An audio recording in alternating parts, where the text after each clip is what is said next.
Magical world, एक परी और इंसानी बच्ची की कहानी। सबसे प्यारी है ये कहानी। एक नन्ही परी रहती थी और वह सबकी मदद करती और वह सबकी सहायता करती, सबको खुश रखती। एक दिन एक बच्ची वहीं से सामान लेकर गुजर रही थी और वह ठोकर लगने की वजह से ज़मीन पर गिर जाती है और उसके लड्डू गिर जाते हैं, तो वह बहुत रोने लगती है। अब वह देखती है कि यह बच्ची रो रही है, कितनी परेशान है, इसके लग भी गया और इसके लड्डू भी गिर गए हैं, मुझे इसकी सहायता करने के लिए जाना चाहिए। फिर वह नन्ही परी आती है और सारे लड्डू समेट कर एक थैले में भरती है और जो सारे खराब हो जाते हैं उन्हें वहीं छोड़ देती है और बोलती है, लो नटखट बिच्ची, तुम्हारे लड्डू, और खुश रहो। यह सब तो ऐसे ही है, कोई नहीं, चींटी मर गई, चिट्टी मर गई।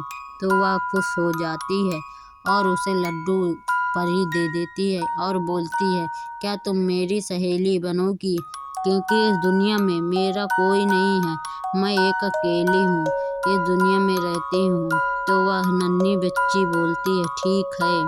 फिर वह बोलती है, ठीक है, आज से हम दोनों सहेली हैं, और वह दोनों खुश हो जाते हैं। अब जहाँ भी परी जाती वह अपने दोस्त को साथ ले जाती और अपनी तरह ही उसे पंख भी लगा दी थी कि उसे यह महसूस न हो कि मैं एक परी और यह एक लड़की है आम से। अब वह दोनों जंगलों में घूमती, खेलती, आम खाती, कभी क्या करती, ऐसे ही शरारत करती और दोनों बहुत ही खुश रहती। जहाँ भी जाती दोनों साथ जाती।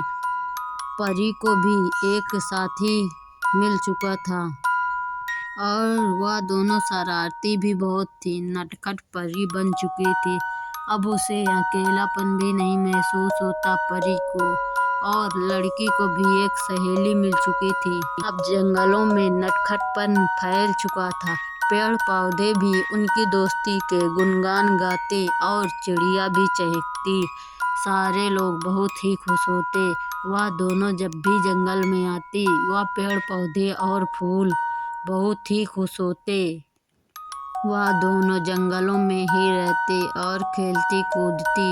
एक दिन वह एक परी वहीं पास तूफान आया तो वह फंस चुकी थी और इंसानी बच्ची तो वहीं पास घर पर थी और उसे पता भी नहीं था कि जंगल में तूफान आया हुआ है। अब वह कैसे मदद मांगेगी, वह बेचारी डर रही थी परी कि अब मेरा क्या होगा, यह जादुई भयंकर तूफान है, इसे मैं तोड़ भी नहीं सकती, कोई मदद करो, कोई मदद करो। लड़की को एहसास हो रहा था कि कोई मुझे मदद के लिए पुकार रहा है, कहीं मेरी सहेली तो नहीं जो मदद के लिए पुकार रही है। तो वह दौड़ते दौड़ते जंगल आती है और देखती है कि उसकी सहेली वहाँ फंस चुकी है। तो वह जल्दी से जाती है और एक रस्सी लाती है और उसकी ओर फेंक देती है, कहती है, इस रस्सी के सहारे तुम ऊपर आ जाओ। और फिर वह ऊपर आ जाती है और वह खतरे से बाहर हो जाती है। अब दोनों खुश हो जाते हैं।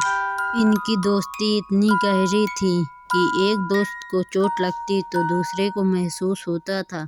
तभी इसी वजह से वह अपने सहेली की मदद कर पाई। दोस्ती ऐसी ही होनी चाहिए कि एक को चोट लगे तो दर्द दूसरे को हो। दोस्ती नाम की नहीं, काम की भी होनी चाहिए।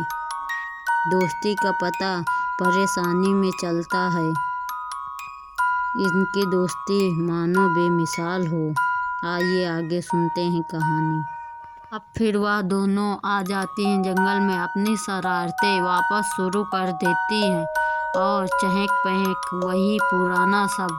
अब फिर दोनों खुश रहने लगी थी। Happy ending, magical world. परियों की कहानी सुंदर रूप और गुणों से भरी।